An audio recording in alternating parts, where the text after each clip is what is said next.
Welcome to the Queen of Random podcast with your host, Shavonda. And how are you doing today? So today we have a special guest, Tiara Shantae Hudson.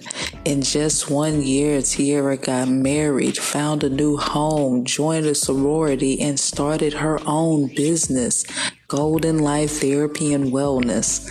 Join us as we delve into Tiara's incredible journey and hear her personal stories of adapting to a new life, seeking therapy, and her transformation into caring for others. Get ready to be inspired by Tiara's pursuit of a golden life. Let's dive in. What happened? It has been a while. I know we know each other from the band, Carver High School. I initially to Spelman College, and that was a wonderful experience. Historically Black college, all women, and then right next door is Morehouse College, male historically Black college, and then Clark Atlanta, and it was this whole consortium together. So that was amazing. But it's a private school that's very expensive, so I could only stay there for a year, and I ended up transferring to Georgia State, where I finished and got my degree. But living in Atlanta, being young. I don't imagine.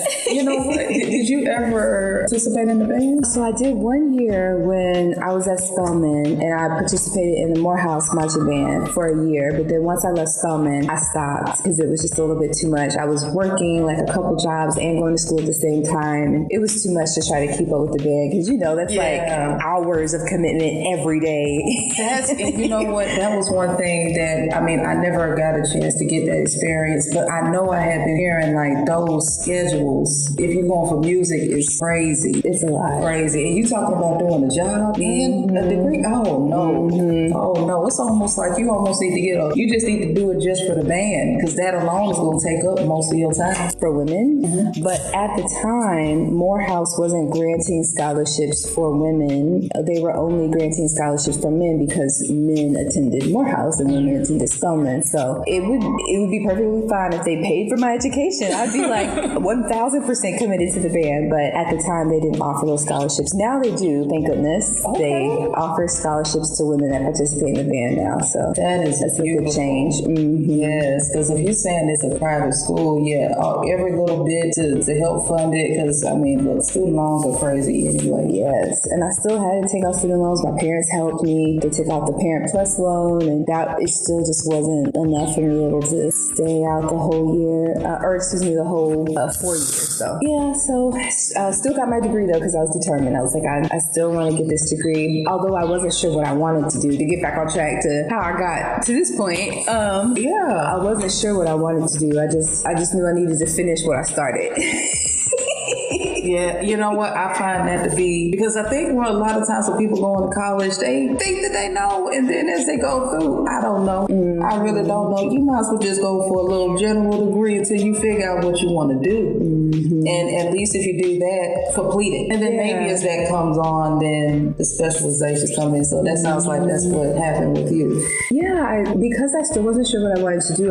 When I graduated, I started working for, now it's escaping me. It's not Teach for America, not Peace Corps. It's the domestic version of Peace Corps. And I don't know why the name is escaping me, through Hands On Atlanta. But essentially, I was like a full-time volunteer, and I was assigned to a school in Atlanta, and we provided support to the kids. So we would do tutoring, and during the school day, kids would be able to get pulled out if they were having trouble with assignments and stuff. And we would tutor them. We did like an after-school program for the kids and just really supported them. And that just kind of helped me to, one, be able to invest in a community and support kids, and then two, be able to still figure out what it is I wanted to do while still having an impact, like realizing I really saw a lot of the ways in which the kids were disadvantaged. Unfortunately, the school I was assigned to was like a low income status school. A lot of the children, they were struggling with just, getting food on the table, their parents struggling with maintaining employment. And so all of that affected the kids' education. And I saw that, and I wanted to be a part kind of ways to kind of change the system. I don't want people... You want to make that impact. Yes, and I don't want people to have to struggle like this. And seeing it day in and day out, and like difficult it was for kids to just try to, like, at no fault of their own. It was just, I'm like, this has to change. Like, there's no reason why people should be experiencing this. So, yeah, so that kind of pushed me to kind of explore community organizing. I went to Florida, did community organizing, worked in child welfare to try to help kids that were having instances of abuse, abandonment, neglect because of their guardians, and get them in better situations. And that led me into going to get my master's degree. So I went and got my master's degree at East Tennessee State University in social work because I saw a child that was on one of my caseloads.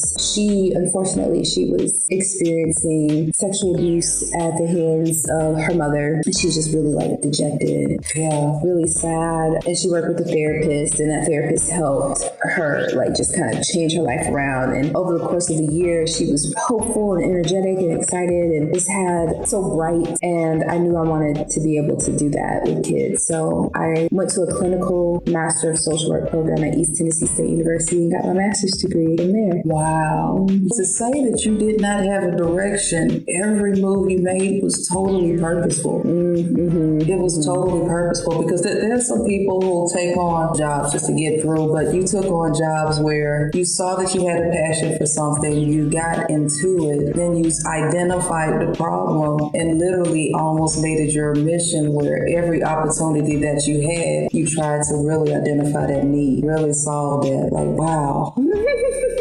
Yeah, I tried to really maximize the opportunities I had at each place I went to. I thought about like, how can I like use my skills, or what can I do to support, and also still trying to like find my way. Cause I don't believe people are just put on earth just to fulfill themselves and just be kind of individualistic. I really believe in community and supporting one another and that kind of like village concept. I was like, what am I doing here? Like, what am I doing on earth? Right.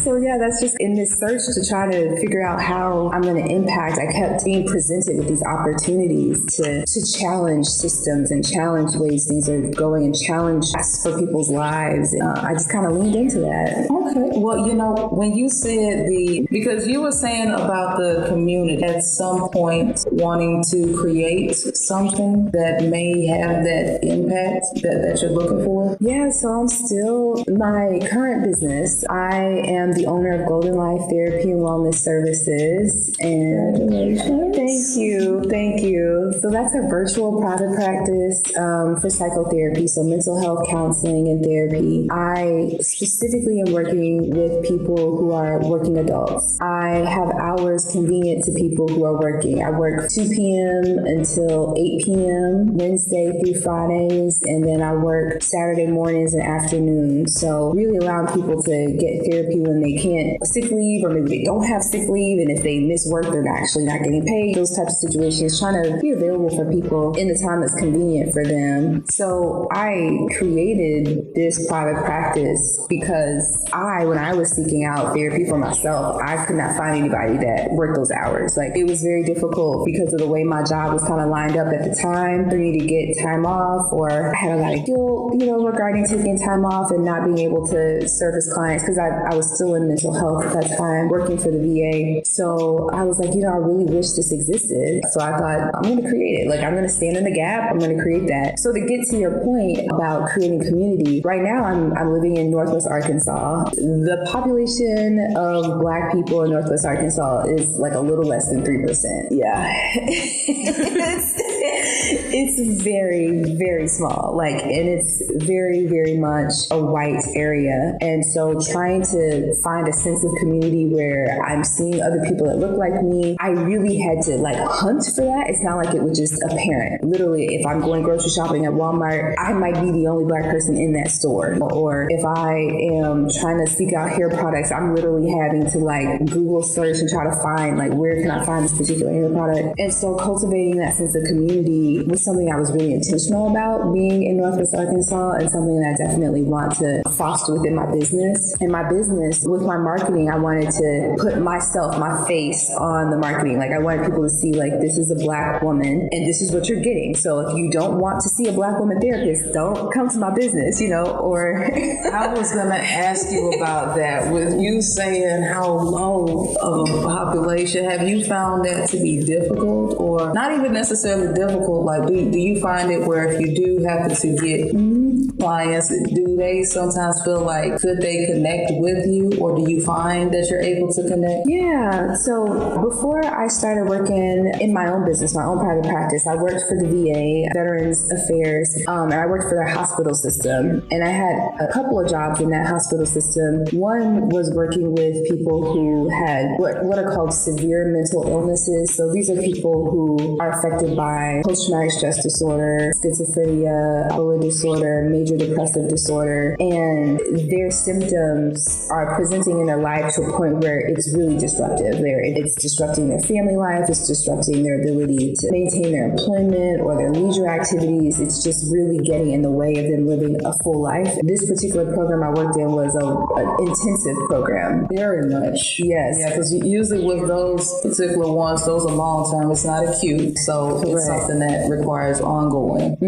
Ongoing support with maintaining their ability to manage their symptoms, and support with family members that are, acting as support to those individuals. Medication management sometimes if the person decides to utilize medications. So we had an outpatient intensive program. So the people that were receiving our services could have groups that were happening every single day. We were hosting groups. They could participate in those groups that they signed up for. They also got individual coaching from me, which was similar to individual therapy. And then they could also access individual therapy from the other outpatient individual therapy services too. So I was working in that capacity, and because of the population, many of those veterans were white.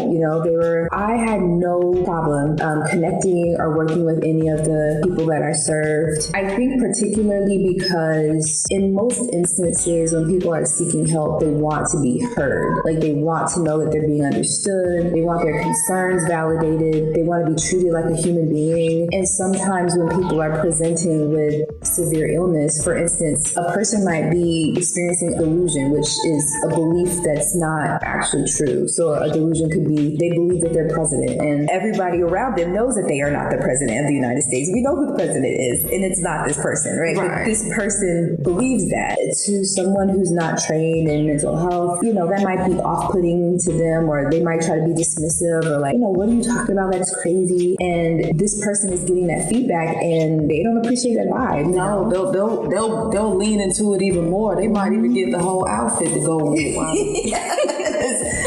So when you just treat somebody like a human, and you just listen to them, and you are able to address whatever it is the concern. So I'm not, okay, so if this is the belief, it's the president, I'm not going to talk about them being president. I'm going to talk about what is the concern. Like, I'm stressed about this bill I got to pass. Okay, so let's manage the stress. So I'm still assisting with whatever it is that's coming up. It's just, I'm not talking about the delusion, because there's no need in trying to fight that, and it's not going to be helpful for the relationship. What's helpful is trying to help them with what they're saying is the problem, which is the fact that they're stressed. Just being able to connect with somebody on that level. And of course, that's just one aspect of severe mental illness. A person with major depressive disorder and have no experiences of psychosis or delusions or anything like that, I would just lean into like the human connection. That was helpful. So I didn't really have any problems unless someone was in like an altered mental state. I had one person that was kind of spewing racism towards me. He was actively ill, and I'll take that to heart. But otherwise, it was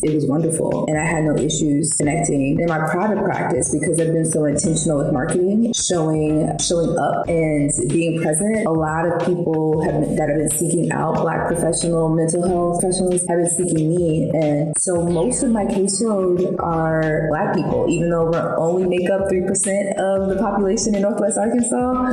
Most of my clients are Black. I have a few clients that are of Hispanic, Latina of origin, and I have some non-people of color as well, but everyone just appreciates having that space to heard and seen and to have their concerns validated. So, So it sounds like that experience only just helped improve your emotional intelligence. And so it made it where you could connect better regardless of who.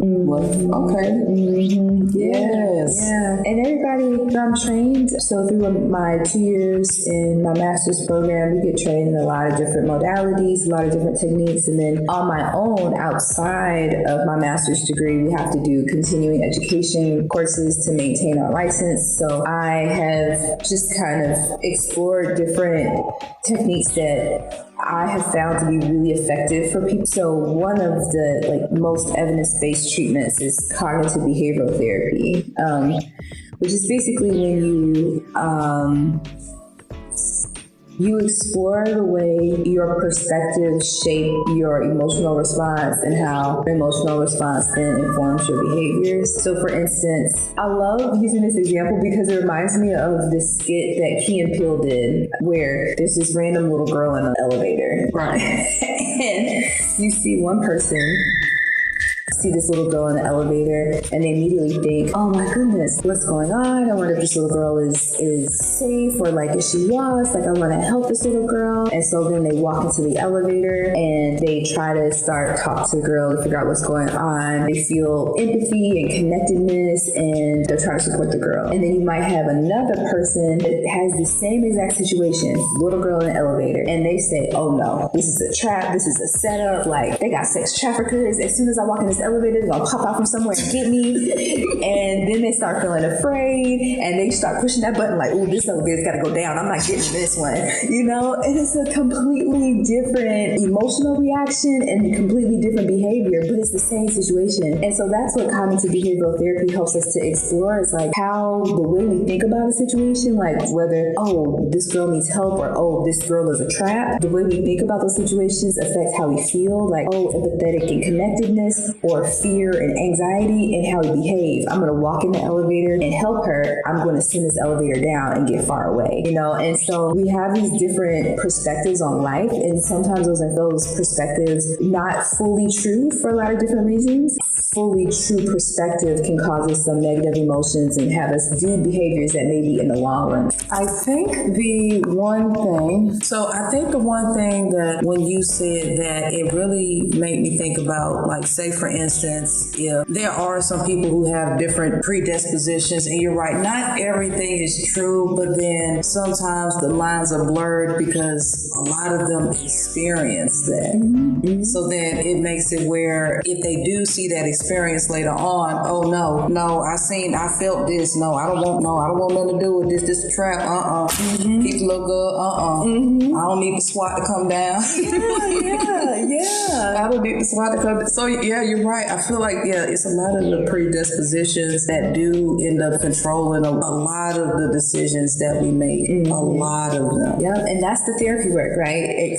Exploring, because I said there's a lot of reasons why a person could have that. So it's exploring those reasons, right? And it's different for every person. And exploring if we want to let those reasons drive our behaviors in a particular moment. So perhaps we have enough evidence to definitively determine that this is a setup. We have enough evidence to determine that, to act accordingly. But if we don't have enough evidence, then perhaps we should explore what other thing could be happening here, so that we can make wise decisions for the long term. And that's just an extreme example, but we do this every day when you have something sense. But you're right. I do feel like those experiences can sometimes either hinder you from trying new things or even attempting to see it in a different way. So it is it does correlate with sometimes those experiences can stop you sometimes from seeing things in a different way or trying to change your perspective on it. Absolutely. Yeah. And that's why I love, because I started therapy myself when I was in grad school. And I was so anxious, like just on the spectrum of just, la-di-da-di-da, and just like super high strung. Like I'm more on the high strung side. Yeah. I'm working on it though. But I don't see why do you need to work on it? I feel like sometimes it depends. It depends because I feel like that can be, especially for people who are always meanies, brings something to people. Even if you're a meanie, you know, they might get a little crook in there. They might bring a little crook to their mouth. Yeah, it's when it becomes disruptive. Like I said, when it becomes disruptive. I was having difficulty sleeping, especially in grad school, or I was doing like overcompensating. That's what was actually happening in grad school. I was overcompensating. I felt like do the best that I possibly could when I was in undergrad because I was wilding out. You know, I was young. I was in Atlanta and I was having fun, and I graduated, but I felt like I could have got a higher GPA. I could have done more. And so when I got to grad school, I'm like, okay, this is my opportunity to like show myself like what I can be. And I put this immense amount of pressure on myself to just succeed. Like, and I did. Like, I got a 4.0. Like, I got a 4.0 my entire graduate degree. I was president of the Master's Student Association. I was in like 3 different honor societies and vice president of 2 of them. I mean, it was just outrageous. While working, while doing an internship, while doing a graduate assistantship, while in class. And all of those things required the internship. We had to do 16 hours a week of internship. My first year, 20 hours a week. My second year. The graduate assistantship, which paid for my education, I got to go tuition free, 16-hour commitment, plus 16 hours of classes, plus the part-time job. And I was working out like 2 hours a day, every day, meal prepping. I mean, I had lost like 50 pounds on purpose, not because of stress, but I was just I was like, I would be the best of everything. And it was just too much, you know? I was overcompensating and it was too much because I didn't need to do that. What is your sign? I'm a Libra. Okay, that makes sense. My sister's a Libra. Yeah? Yeah, my sister's a Libra. She would do something like that. No, and you know, she would do something like that. But you know what? I actually ended up doing that myself because actually it's so funny because high school, I was trash. Okay? I really did just enough to play. Yeah. I promise you, because I did not want to go to Carver. It was not my first school. What was your first choice? Man, Columbus High. Yeah. Columbus High. And I was like, because I got introduced to the band director there. I had somebody who, you know, and I seen the program and I was looking at all of the stuff they had. Yeah. And I was like, oh my God, yes. And then I missed the magnet test by like 1 point twice. Dang. And you know, you got to pay for it every time. Yeah.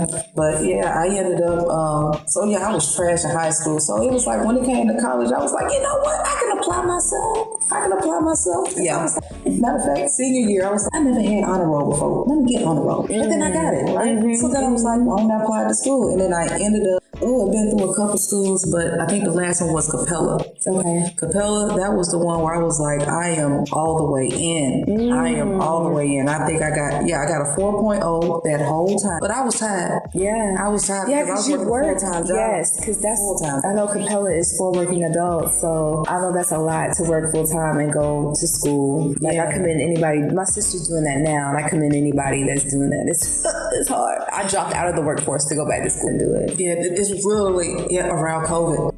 Around COVID. So I'm literally, it was like 19 through 20 because I was loading up all my classes. I was loading up because the way how thesis and they had this tuition reimbursement program. Okay. So, I always wonder how people go to those schools because I'm like, they're so expensive. Yeah. But I do know a lot of employers partner with them. So yeah. So what you do is you take the classes, but you're gonna have to pay for the courses yourself. So there were some courses that I had to pay reimbursement. Yeah, it was like on the next check. Really? Yeah, that's quick. That was very quick. That's good. They don't make you wait for your money because that makes you anxious. Like. Yeah, the initial was a little bit of a wait. Okay, I will say that. But then as it was going on, because I just kept paying for classes, and I just kept getting reimbursed, and I just kept trying to do as many as I could, And did you finish?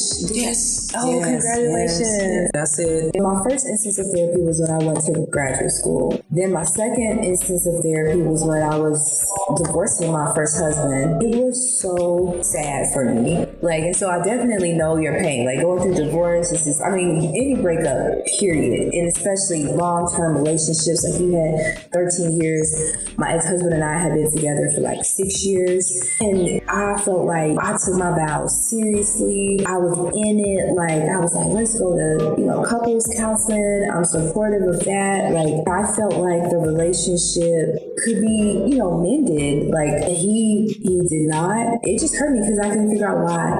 And it hurt me because I felt blindsided, and I also felt like I had done something wrong. Like, I was questioning my judgment. I'm like, how could I not see this coming? Like, what's wrong with me? Like, I internalized a lot of it, and I knew that wasn't healthy. And so I went to therapy. Rhonda Miller, she's in Columbus, Georgia. At the time, I don't know if she's still downtown, but she had an office downtown. She's a licensed professional counselor. So shout her out. And really kind of reframing my thoughts. Like, his behaviors or his actions are not a reflection of me. It's not an indication of my worth or anything like that. It just really helps me kind of challenge those thoughts where I was questioning my judgment. Like, no, like, my judgment is fine. Like, I can't control people, and was I wrong for having faith and believing in him? No, I can't control how he presents himself. And sure, there are some things that I learned that I will do differently from that experience, which I will carry forward and have carried forward with me as I dated and got remarried. And congratulations.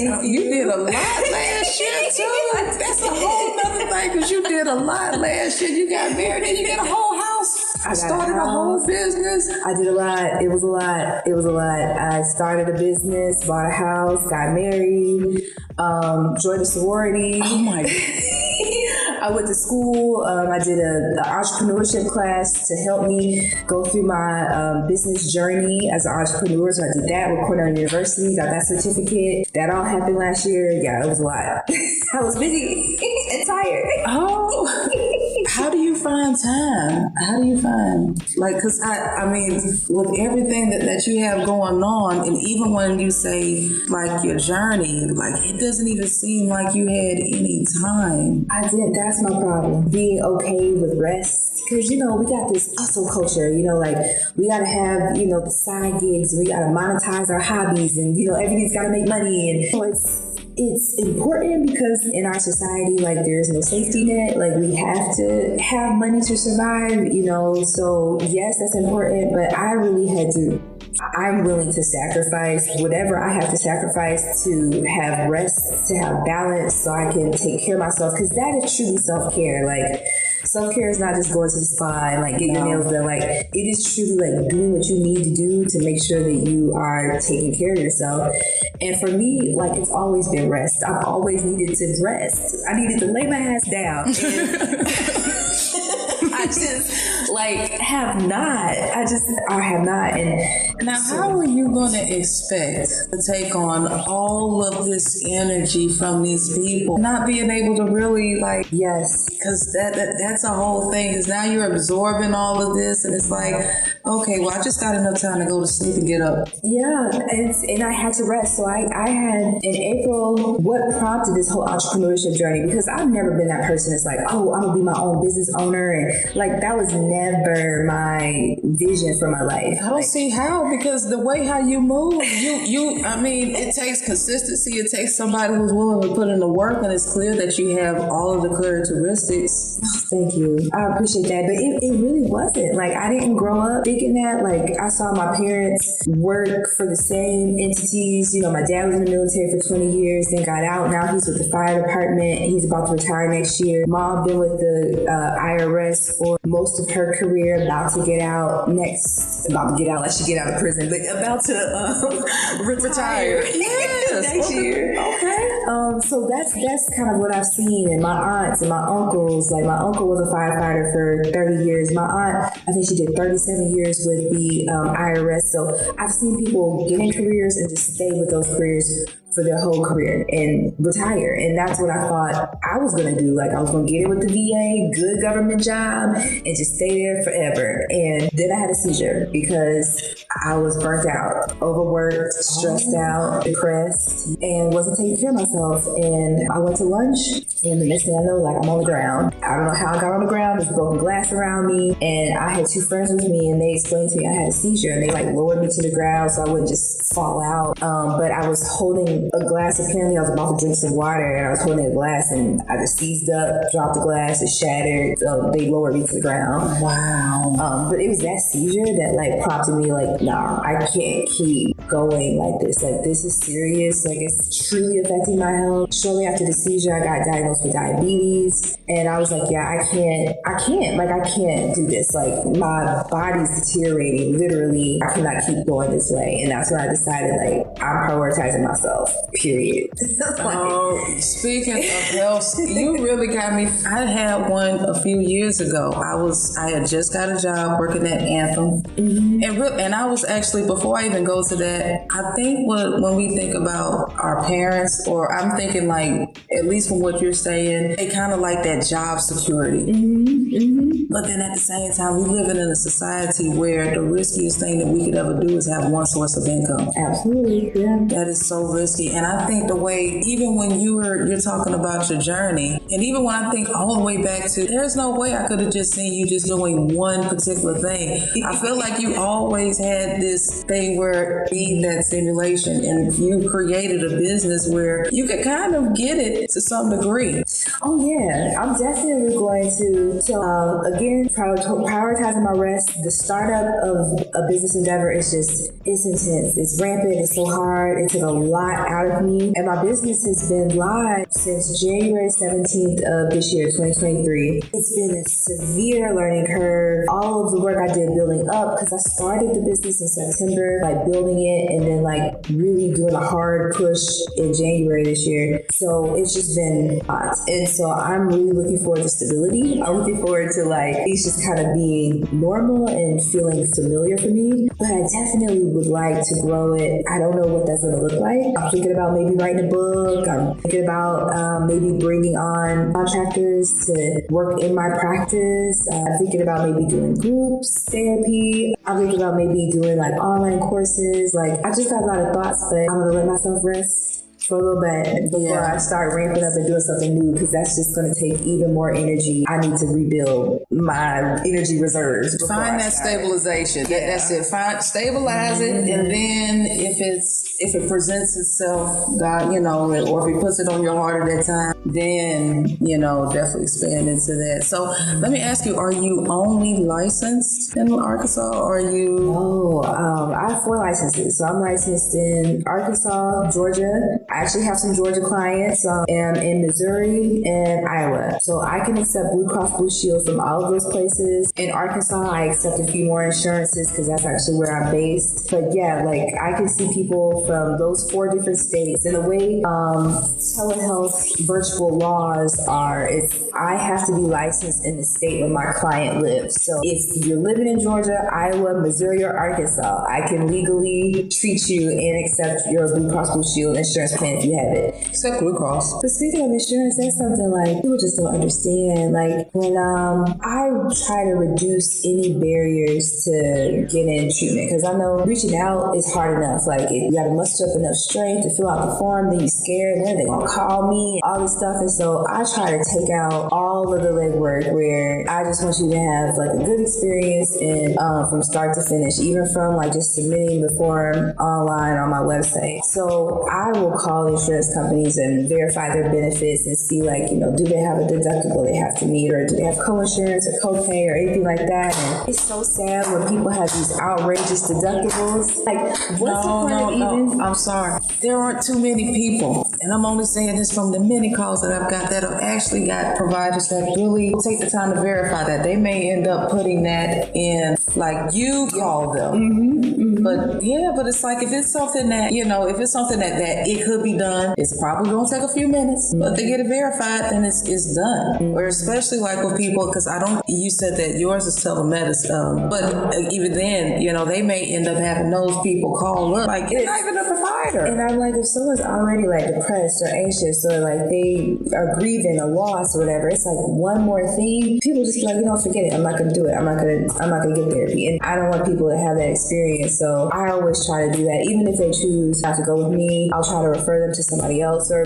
maybe sometimes we're not a good fit. Like they need a specialty service that I'm as skilled in and I don't feel comfortable taking them on. I try to refer them to somebody that can be more skillful for them. But I try to like just help or, build that connection. And you mentioned community. Like I've tried to develop a community of other Black professionals that I can refer them to. So if I hear a client talk about, like I'm having back pain, like, oh, I know this Black chiropractor, if you want to go to them, or like if you're looking for medication management, I know of a Black psychiatrist, or she's a psychiatric nurse practitioner. But I try to develop that sense of professional community so I can refer people to other people that look like them if that's their preference. See, it sounds like you need to just create a whole little network, a special little network. I thought about that. I was like, I really, but then again, it's like I can't do too much more. I gotta get myself stable, like you said, stabilized. Yes, but I have thought about that. I was like, I really would like to create like a Black healthcare referral network for Northwest Arkansas. I think that'd be amazing. There is it's called Black Owned NWA. So shouts out to them. There's two women that have kind of cultivated this space of Black entrepreneurs, and so they have the gamut, like photographers, makeup artists, personal trainers, like anything you're looking for, you can find it there. But I was looking to maybe narrow it down to where we could have just Black medical professionals refer and have that as like a referral network for each other. I thought that would be good. Yeah, that's something that's like on my mind to do. It's just I gotta give myself some time to chill out. Yeah, lay my ass down.